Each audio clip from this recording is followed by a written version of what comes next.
कांग्रेस का प्रतिनिधिमंडल सोमवार को दिल्ली में चुनाव आयोग यानी कि ईसी के कार्यालय पहुंचा।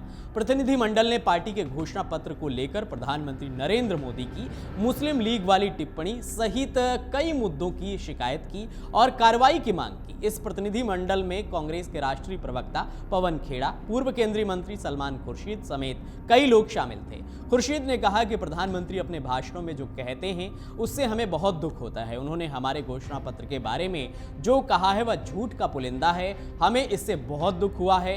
आप किसी अन्य दल के घोषणा पत्र पर असहमति रख सकते हैं, आप इस पर बहस कर सकते हैं, आप उसका विश्लेषण कर सकते हैं, लेकिन एक राष्ट्रीय स्तर की पार्टी की जो राष्ट्रीय आंदोलन में शामिल रही है उसके घोषणा पत्र के बारे में ऐसा कहना झूठ का पुलिंदा है, जबकि एक बहुत अच्छा घोषणा पत्र लिखा गया है। पूर्व केंद्रीय मंत्री ने यह भी कहा कि हम इस मामले से बेहद दुखी हैं और हम समझते हैं कि प्रधानमंत्री को ऐसी बात कहने का कोई अधिकार नहीं है। हमने इस मामले को चुनाव आयोग के सामने रखा और उनसे विशेष आग्रह किया है कि वे इसे गंभीरता से लें और इस पर कार्रवाई करें। वहीं कांग्रेस नेता पवन खेड़ा ने कहा कि हमने कई मुद्दे उठाए। प्रधानमंत्री ने जिस तरह से हमारे घोषणा पत्र को मुस्लिम लीग का दर्जा दिया, हमने उस पर कड़ी आपत्ति दर्ज कराई है। विश्वविद्यालयों में प्रधानमंत्री के जो होर्डिंग्स लगे हैं उस पर भी हमने अपनी बात रखी है। भाजपा के त्रिवेंद्रम से उम्मीदवार राजीव चंद्रशेखर के हलफनामे के विषय में भी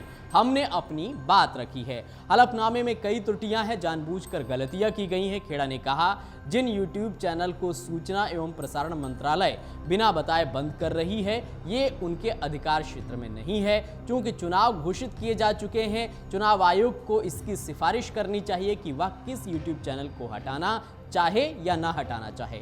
मंत्रालय अभी कार्यवाहक सरकार का है, उसके पास यह अधिकार नहीं है कि वह अभिव्यक्ति की आजादी पर इस तरह की पाबंदियां लगाए। प्रधानमंत्री ने उत्तर प्रदेश के सहारनपुर में चुनावी सभा में कहा कि कांग्रेस के घोषणा पत्र में वही सोच झलकती है जो आजादी के आंदोलन के समय मुस्लिम लीग में थी। कांग्रेस के घोषणा पत्र में पूरी तरह मुस्लिम लीग की छाप है और इसका जो कुछ हिस्सा बचा रह गया उसमें वामपंथी पूरी तरह से हावी हो चुके हैं।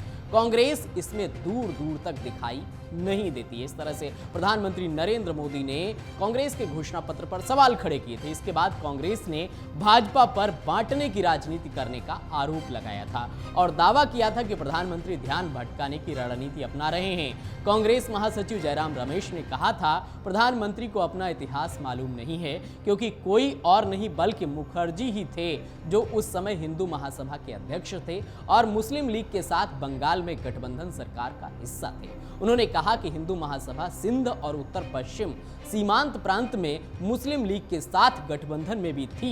रमेश ने कहा कि कांग्रेस बांटने की राजनीति में भरोसा नहीं करती है। तो इस तरह से दोनों दलों में चुनावी मौसम में घमासान मचा हुआ है।